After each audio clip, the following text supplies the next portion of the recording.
namin, bawal ang mamaya na. Kaya, larga na!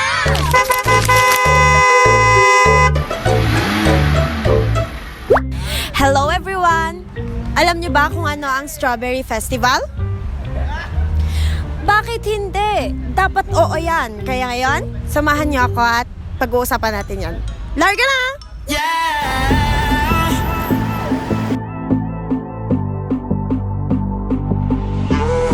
Alam niyo ba na ang Strawberry Festival ay pinagdiriwang tuwing buwan ng Marso? Ito ay bilang pagbibigay pugay sa mga masisipag na magsasaka ng La Trinidad.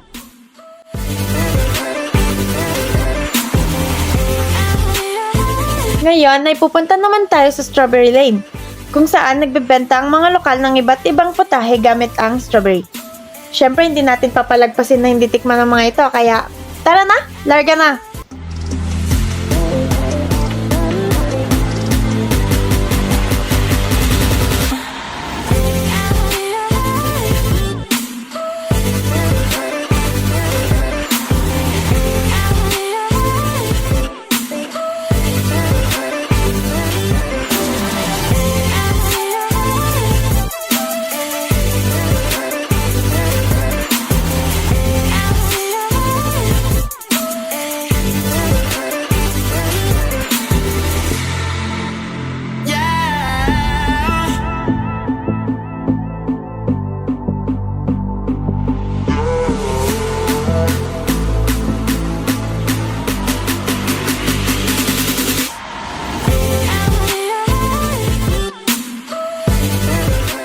Ano pong masasabi niyo sa Strawberry Festival ngayong taon?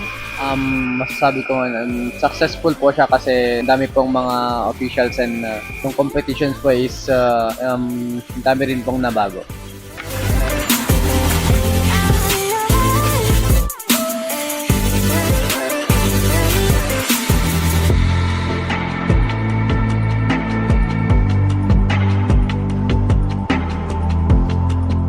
Mga kalarga, alam nyo na ang mga masasarap na pagkain ng Strawberry Festival.